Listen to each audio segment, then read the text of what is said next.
Hi, welcome to my YouTube channel. So Channarayapatna ಮತ್ತು ಶ್ರವಣಬೆಳಗೊಳ ಹೋಗೋ ಮಧ್ಯದಲ್ಲಿ ಒಂದು ಅಮ್ಮನ ದೇವಸ್ಥಾನ ಇದೆ. ತುಂಬಾ ಪವರ್ಫುಲ್ಲು ತಾಯಿ. ಸೊ ನಾನು ಕೂಡ ಏನೋ ಒಂದು 2-3 ಸತಿ ಅರ್ತ್ಕೊಂಡಿದ್ದೆ, ಬಟ್ ಆ ಕೆಲಸ ಆಯಿತು. ಪ್ರತಿಯೊಬ್ಬರು ಕೂಡ ಈ ರೋಡಲ್ಲಿ ಹೋಗ್ಬೇಕಾದ್ರೆ ಆ ತಾಯಿ ನಮಸ್ಕಾರ ಮಾಡೇ ಹೋಗೋದು. ಸೊ ಯಾರೇ ಬಂದರೂ ಕೂಡ ಈ ತಾಯಿಗೆ ನಮಸ್ಕಾರ ಮಾಡ್ಕೊಂಡು ಹೋಗಿ, ತುಂಬ ಒಳ್ಳೆಯದಾಗುತ್ತೆ. ಹಾಗೆ ಆ ರೋಡಲ್ಲಿ ಓಡಾಡಬೇಕಾದ್ರೆ ತುಂಬ ಟರ್ನಿಂಗ್ ಇದೆ, ನೋಡ್ಕೊಂಡು ಓಡಾಡಿ. ಸಿಂಗಲ್ ರೋಡ್ ಬೇರೆ. ಆ ತಾಯಿ ಆ ದೇವಸ್ಥಾನ ಹೆಸರು ಬಂದು ಏರಿ ಮಾರಮ್ಮ ಅಂತ. ತುಂಬಾ ಪವರ್ಫುಲ್ಲು.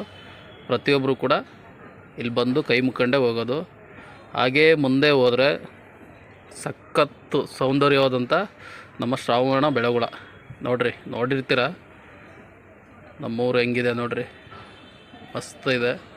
ಹಾಗೆ ನಾವು ಲಕ್ಷಾಂತರ ರೂಪಾಯಿ ಖರ್ಚು ಮಾಡಿ ಈ ಊರೆಲ್ಲ ತಿರುಗ್ತೀವಿ. ನಮ್ಮ ಅಕ್ಕಪಕ್ಕದಲ್ಲೇ ಇದೆ ಇಷ್ಟ ಸೌಂದರ್ಯವಾದಂಥ ಊರುಗಳು. ಇದಕ್ಕಿಂತ ಇನ್ನೇನು ನೋಡ್ಬೇಕು ಹೇಳಿ.